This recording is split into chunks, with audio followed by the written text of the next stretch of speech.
আসসালামু আলাইকুম। এটি হচ্ছে Xiaomi Mi 90 অথবা Redmi K20। তো এই ফোনটির প্রবলেম হচ্ছে, দেখুন এটি কিন্তু পপ আপ ক্যামেরার একটি ফোন। মানে ক্যামেরাটি উপরের দিকে বেরিয়ে আসবে। তো ফ্রন্ট ক্যামেরায় কোনো কাজ করে না, এবং ব্যাক ক্যামেরায়ও আমি দেখতে পাচ্ছি কোনো ধরনের ক্যামেরাই কিন্তু ওপেন হচ্ছে না। এবং কি এই ফোনের সাউন্ডের সমস্যা আছে। তো এই ফোনের যে প্রবলেমটি, এই প্রবলেমটি আসলে কিভাবে ফিক্স করা যায়? আরেকটি প্রবলেম কিন্তু এই ফোনটিতে দেখা দিতে পারে। সেটি হচ্ছে যে আপনি যখন কল করবেন তখন কিন্তু এই ফোনটিতে অটো লাউড স্পিকার হয়ে যাবে। লাউড স্পিকারের মোডটি ওপেন হবে, বাট কোনো সাউন্ড হবে না। এই ধরনের প্রবলেমগুলো ফেস করে থাকেন, কারণ আমরা প্র্যাকটিক্যালি যখন কাজ করি বা আমাদের বিভিন্ন কাস্টমার যখন এই বিষয়গুলো বলে আমাদের কাছে, সেই বিষয়গুলো কিন্তু এর সাথে মিলে যায়।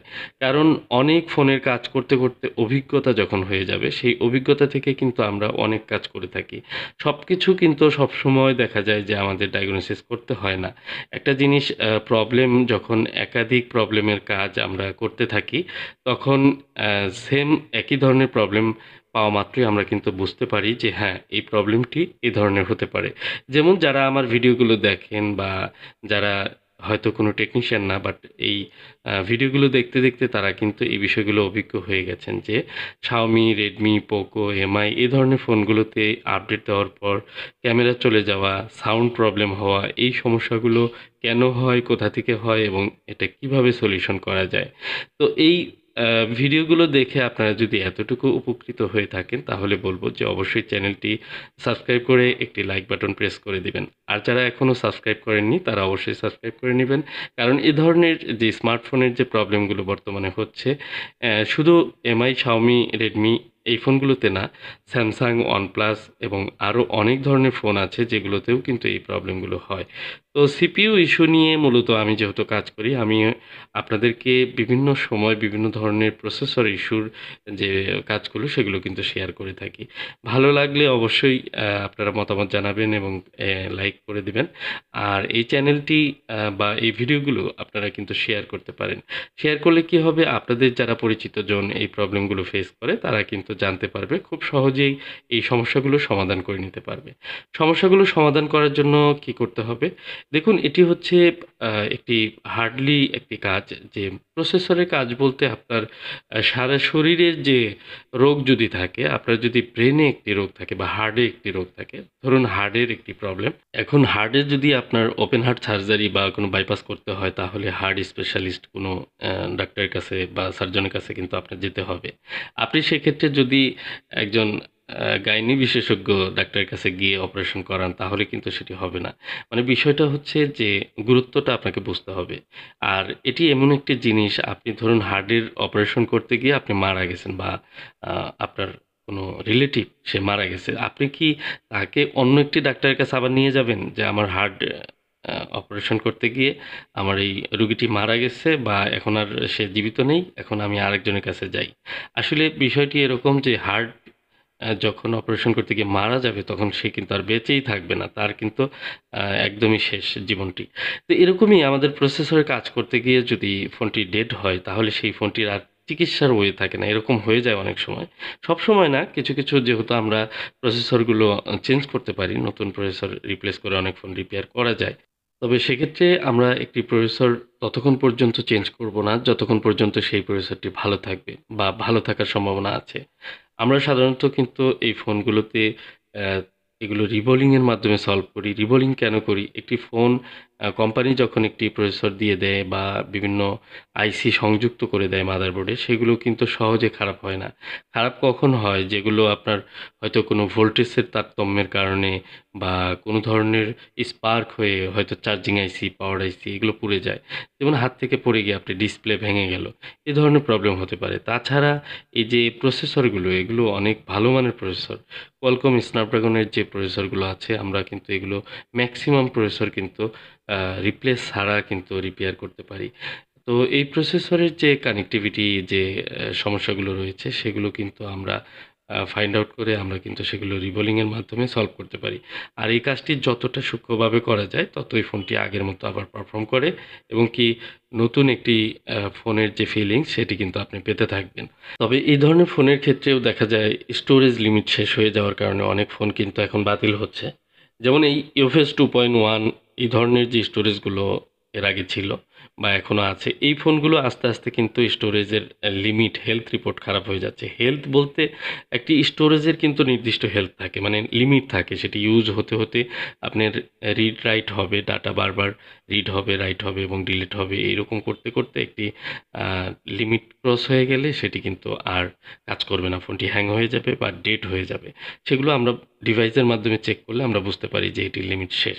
কিন্তু সেই পর্যায়ের আগে আপনাকে অবশ্যই ফোনটিকে যত্ন সহকারে রিপেয়ার করলে সেটি কিন্তু ভালো চলার সম্ভাবনা আছে। আরেকটি বিষয় হচ্ছে যে আমাদের বর্তমানে যে ফোনগুলো, স্মার্টফোনের মধ্যে আমরা Oppo, Vivo, Xiaomi, Redmi অনেক ফোন আছে যেগুলোর কিন্তু eMMC অনেক লো কোয়ালিটির। eMMC লো কোয়ালিটি বলতে ম্যাক্সিমাম এই যে Realme 5i, Oppo A3s, আপনারা জানেন যারা বুট রিপেয়ারের কাজ করেন যে এই ফোনগুলোর কিন্তু eMMCর হেলথ খারাপ হয়ে যাচ্ছে।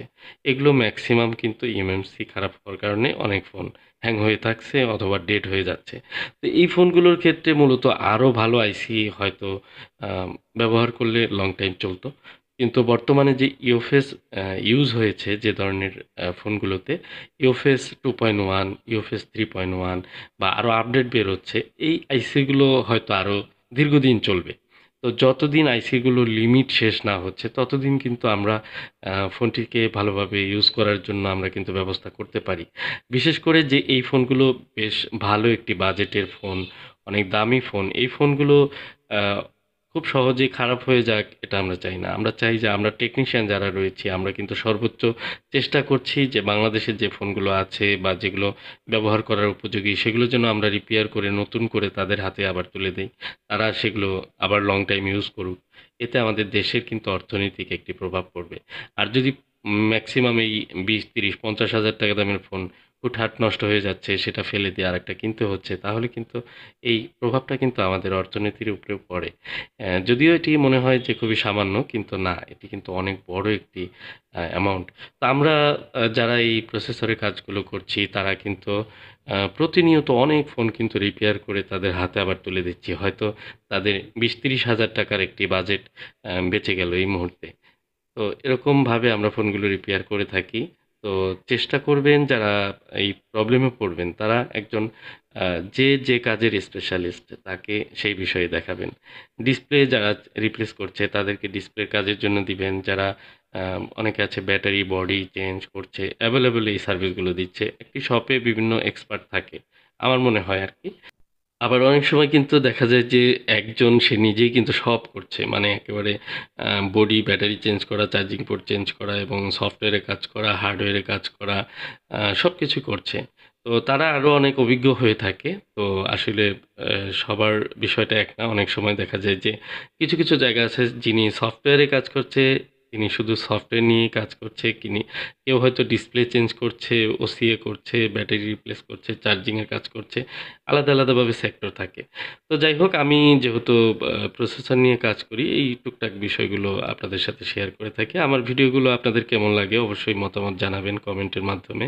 আর যারা আমার পুরনো সাবস্ক্রাইবার আছেন তাদেরকে বলব যে আপনারা সক্রিয় থাকবেন, লাইক কমেন্টের মাধ্যমে আপনাদের অবস্থান জানাবেন যে আপনারা আছেন।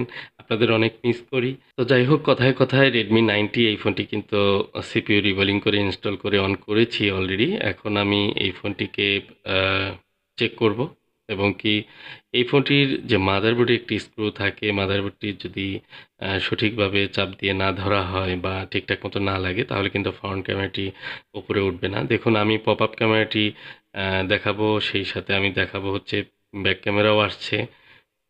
তো এভরিথিং ঠিক আছে। দেখুন এই যে পপ আপ ক্যামেরাটি উঠছে এবং ফ্রন্ট ক্যামেরা একদম ওকে। তো আলহামদুলিল্লাহ সব ঠিকঠাক রয়েছে এবং কি এই ফোনটির যে পাওয়ার সেকশন সবকিছু কিন্তু ঠিক। আমি খুব ফ্রেশভাবে কাজ করার চেষ্টা করলাম যেহেতু ইনটেক একটি ফোন ছিল।